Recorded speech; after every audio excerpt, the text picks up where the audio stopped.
Another day for the front burners on Swift News TV. I am Blessing Eichie. If this is the first time you're joining the show, well, it is where we talk about critical issues with a view to proffering solutions to them so that the world can be a better place. You may ask how we're talking about it here. Make the world a better place. It is because we inspire action, and so we ask that you be a part of the conversation today. I do not run alone. I have Preye, who is also in the house, Preye Krumale, and Dr. Idahosa Osamhanze. Good morning, gentlemen. Blessing, good morning. Krumale, good morning. I hope I got that well. Yes. It is time for us to have a look at some other stories in the news, and one of them is Nigeria's vice president departing the country for Davos to attend the 2025 World Economic Forum.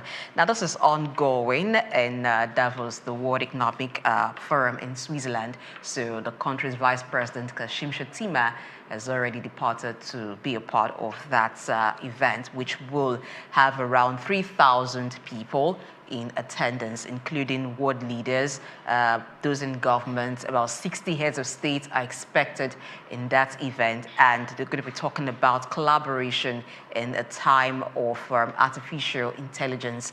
Do you understand that this is a time where it seemed like the world is very, very volatile? There are talks about different blocks having their own separate, different countries having their own separate block. So fragmentation at this point in time, I think, for a very long time hasn't been at this level. So bringing world leaders together to talk about collaboration is very, very important. And artificial intelligence is just in the face of everybody, every sector. Whether or not you like it, you want to move with the trend, it is very important that we all acknowledge that it has become a necessity. So how do world leaders now collaborate, and to what extent can that collaboration go? Also putting in mind that there are certain issues, there is geopolitical tension and different other interests that may hamper that. I'm taking the ball first to you, Dr. Idahosa Osamhanze. Yeah, it's quite very interesting to see that the world continues to have conversation. And I think, like they say, it's better we talk, more talk than fight. That makes sense to the one extent. But I think I'm Afrocentric to a very large extent is to see, while these talk shows are going on in the West, to what extent will Africa collaborate with a West that is superlatively very developed is a question that we really will need to consider this morning. Because like they say, Hans Morgenthau talks about the realism in international politics, where he says, you know, two people who come together in a relationship where one has the power to control the mind and the action of the other. So you are having a situation where people have to sit in the table, and one is very powerful to control the mind and the action of the other. What role and place will the African itself play in this collaboration? And I think that should really be the emphasis. We'll be waiting to hear what African leaders who are gathered in this particular conference should be also asking for. Because for me, when you say people are collaborating, what comes to mind is that you see there's some mutual benefit. But in the world we live in, we know that there is nothing like mutual benefit. Some people are just paying. They define power that, you know, the strong take what they can, while the weak surrender what they must. I hope that this is not that kind of conversation moving forward, that we have to surrender what we must, while the West have to take what they can. But I think a true collaboration will mean that something is put on the ground for the West or for Africans to take off. This is not new to international politics. After the Second World War, the Foreign Secretary of America, Marshall, put a plan on the table for the American government to see how Europe recover from the devastation of the Second World War, which of course today we popularly refer to as the Marshall Plan. And that plan was to hand over a substantial amount of money to European countries to develop and to also encourage Europe to trade more within themselves, of course, which of course we see that has crystallized in the European Union using one currency, and they're doing business with themselves. But the African case has not been the same. The devastation Africans suffer arising from colonialism and imperialism is worse off the consequence of the Second World War and the First World War put together. And I think the world must also sit down to have a conversation to see how do we get African off so that we can be equal partners when we sit on a table of collaboration. Those are the kind of things that I would want to see happen as the conversation progresses from today till the 24th. On a very important point, which is the point of control. When two people come to the table, when you talk about collaboration, and it's sometimes it's about one person having the power to control the mind of the other. It's more like selling to the other their own idea and ideologies. So that's very important. And when we're talking about intelligence, collaboration in an intelligent world or intelligent time, knowing very well that this is the time of AI. It's also to look at what region has the advantage in terms of development, and would that region be the one selling forth their own ideologies? Now, if Africa is not as developed as the Western nations, at a conference like this, what can Africa bring to the table that gives it a voice, that is not just one idea being pushed over the other, but it's about talking and see where they come together? Okay.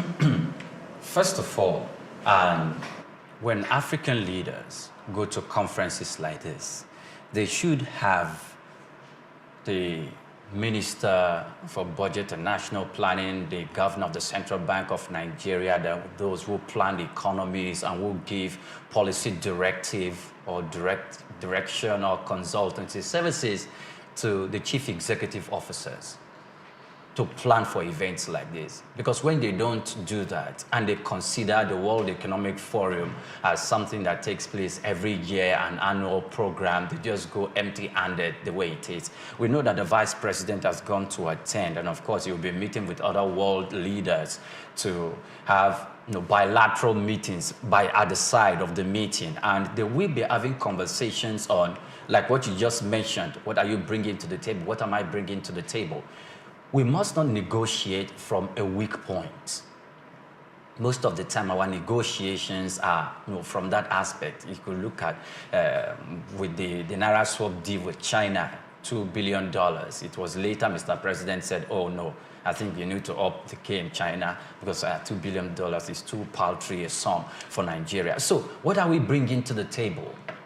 We have a lot to bring to the table. Nigeria and other African countries, we are most like the part of the world that have the raw materials for the Western countries to feed their industries and to bring about development. So what are we bringing to the table? It is simple.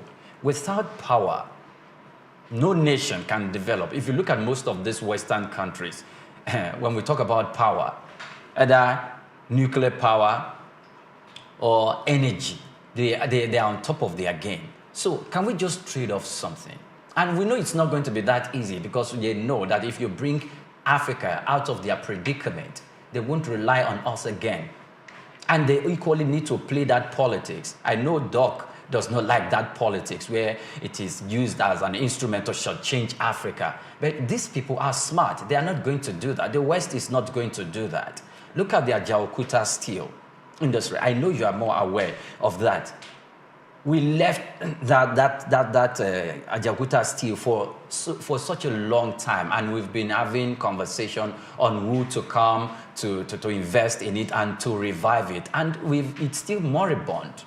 And some of the companies whom we've allowed to come in, we see activities like pilfering happening there. So they've actually pilfered almost all the important parts of it. The Russians want to come in, America wants to come in, China wants to come in.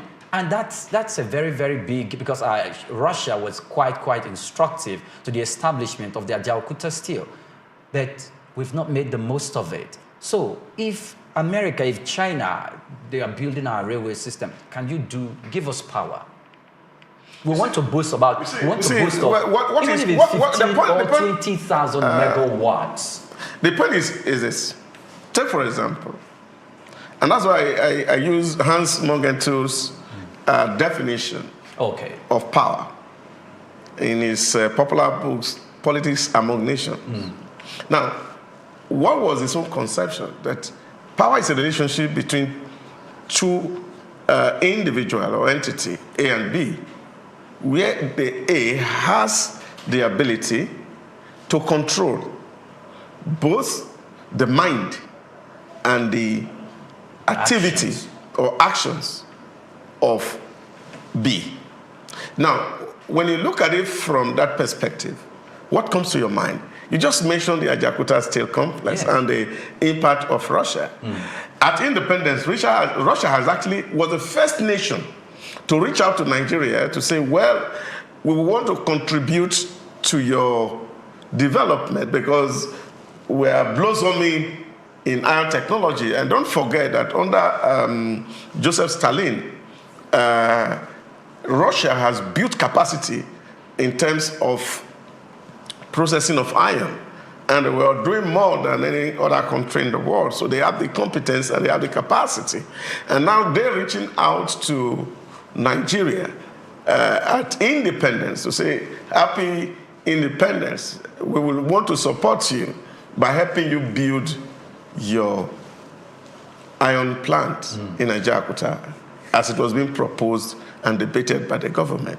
Now, what was the understanding? The understanding here was that this was their contribution. It was to come at not such ridiculous cost. But people felt, oh, if you allow them build your refinery, you will have the influence of communism in the environment. And we are struggling not to be communists. And then we rejected the offer and gave the contract to a French company to come build for us. And then the French company subletted the same contract to a Russian company to build. Now, how do you expect that the Russians will come here and do you good? They will not.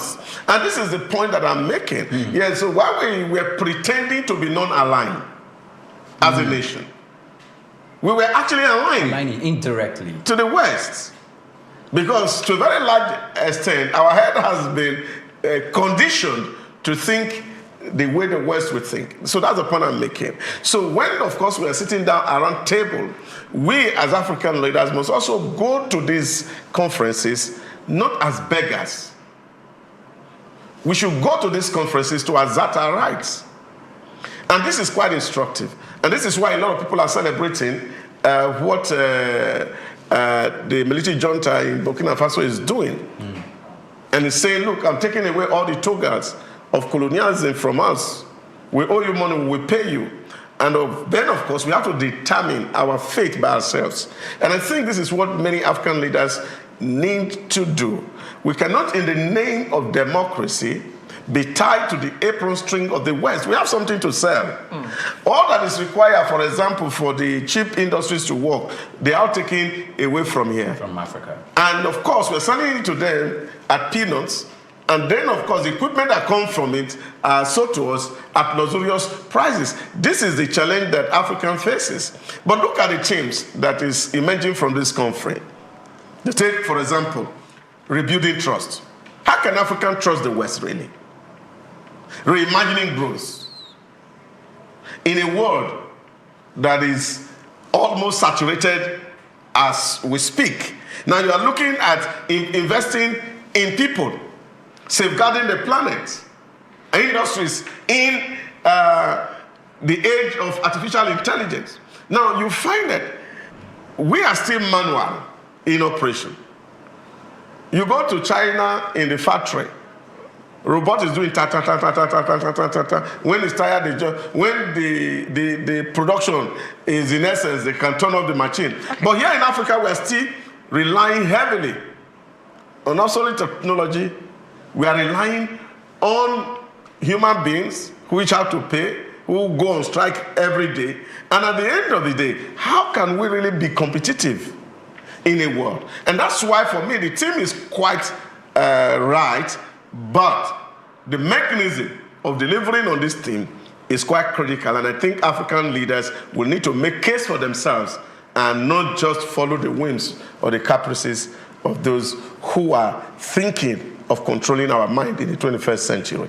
In making a case for itself or for the continent, for Nigeria, for instance, I would have expected, I don't know if there are plans or if in the entourage of the Vice President, we have the Minister for Digital Economy, the Minister for Trade and Investment in that entourage, but I would have expected that they'd be at that conference because these people or these ministries are very key. Talk about digital economy, for instance. You cannot be talking about collaboration in an intelligent world or in an intelligent area without the Ministry of Digital Economy being at the forefront, channeling. So if we're talking about what we're bringing to the table, new shifts in business, bilateral agreements, then the Ministry of Digital Economy should have something that they have proposed to sell at that conference. Same with the Ministry of Trade and Investment. What new areas are we looking at? What are the new language that we're speaking when it comes to trade?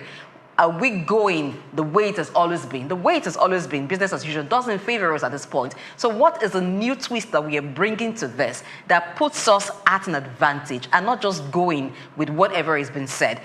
On this table, we've all talked about the disadvantage of Africa when it comes to technological development. That's something that we cannot just forget. Now, if you have a disadvantage in one area, you also have an advantage in another, which is in the area of primary products. The chips that are used for some of these computers, Doc, you have mentioned that some of them come from Africa. Now, how do we present that in an agreement, in any transaction, to the fact that yes, we may not have the technology that you have, but we have something that you need. So whatever trade you're doing with us must also advance us technologically. If you are not accepting to do business in that wise, it's just what you can get from us, we are not interested. Until we begin to look at things that way, well, it may sound like talking tough, but I think that for a long time, we've played to the gallery and it's not really helped us. So it's about looking at what we have that is our strong point for us to negotiate. And then for these ministries as well as other ministries that are important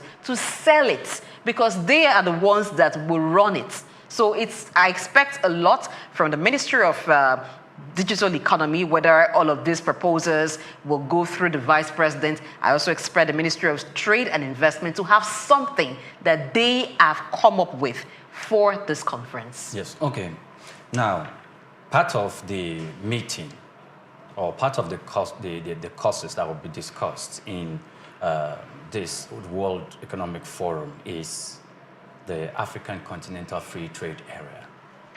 When Nigeria became a signatory to that free trade zone area, we did that in a rush without considering our market.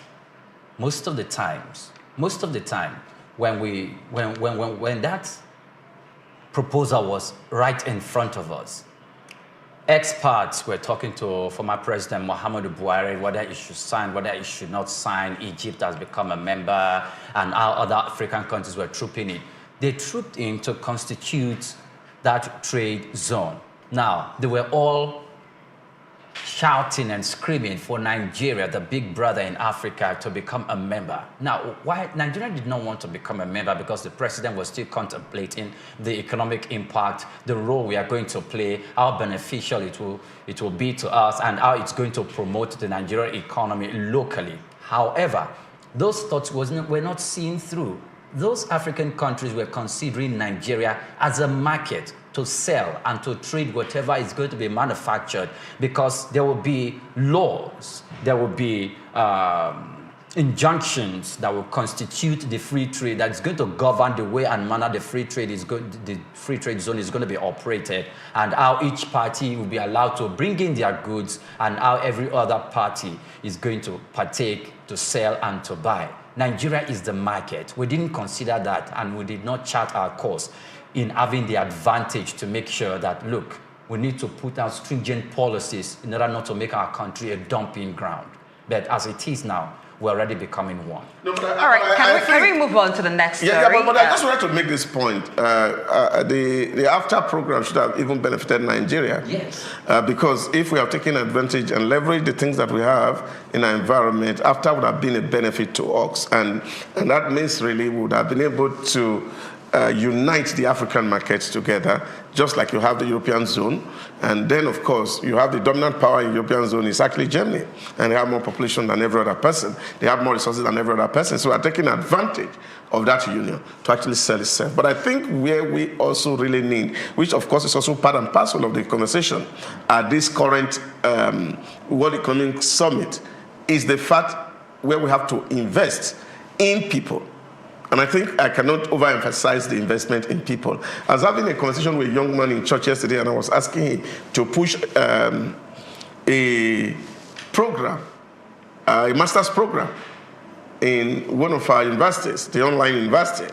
And he said to me, yes, I tried to apply, but I am in IT, and I'm signing up to a site that is not working. So that tells me that I'm not likely to get value for my time in that university. If they are offering that course, it should show on their site alone that IT is top end, which means me, I'm likely to learn that. I don't just want to take certificates, I also want to have a hands-on experience, because I'm already done my BSc, I need a hands-on experience. So in that area, Africa also would need to invest hugely in its people. And that is the only way we can compete with the West.